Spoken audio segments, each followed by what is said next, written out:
மக்களே, நான் தான் உங்கள் வாவாக்கார பேசுகிறேன். எப்படி இருக்கீங்க எல்லோரும்? என்ன காலை வணக்கம் எல்லாருக்கும். எப்பவும் சொல்லுதா பாரு காலை வணக்கங்களாம். சரி, கொஞ்சம் அதிகம் வேலை இருந்துச்சு பார்த்துக்கோங்க வீட்டில். சரி மக்களே, எல்லோரும் சேஃபாக வண்டி வாகனத்தில் போங்க. இன்றைக்கி என்ன என் பதிவுன்னு கேளுங்க. பிள்ளைங்க எல்லாத்துக்கும் லீவு, பிள்ளைங்களை பத்திரமா பார்த்துக்கோங்க. வீட்டை விட்டு வெளில போக சொல்லாதீங்க. பயங்கரமாக வெயில் அடிக்கி, மழை பெஞ்சு முடிச்சுட்டு இப்போ வெயில் அடிக்கி. இன்றைக்கெலாம் பிள்ளைகள் காலையிலேப்பா கொஞ்சம் சிக்கன் எடுத்துகிட்டு வாங்கப்பா, மட்டன் எடுத்துகிட்டு வாங்கன்னா ஆளுக்கு உயிர் எடுத்துருச்சு 2 பிள்ளைங்க வந்து. சரின்னுட்டு போய் காலையில் போய் எடுத்து வந்தாங்க.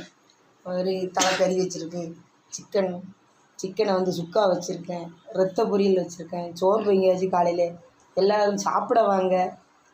அந்த பதிவு உங்களுக்கு பிடிக்கும் நினைக்கிற. ஒரு நாள் நான் வீடியோ சாப்பிட்றது வீடியோ இப்போதைக்கு நான் போடலை மக்களே. அதனால் சரி மக்கள்கிட்ட வீடியோ போடுமென்னு ஒரு ஆசை. சரி மக்களே, இந்த வீடியோ உங்களுக்கு பிடிக்கும்னு நினைக்கிறேன். பிடிச்சா லைக் பண்ணுங்கள், ஷேர் பண்ணுங்கள், சப்ஸ்கிரைப் பண்ணிடுங்க, இந்த பெல்லை அமைக்கிருங்க. நம்ம வாவாக்குறவுக்கு பாருங்கள் டிங்கம் வாவாக்குறவுக்கு ஆதரவு கொடுங்க. பாய், டாட்டா, ட்ரூ.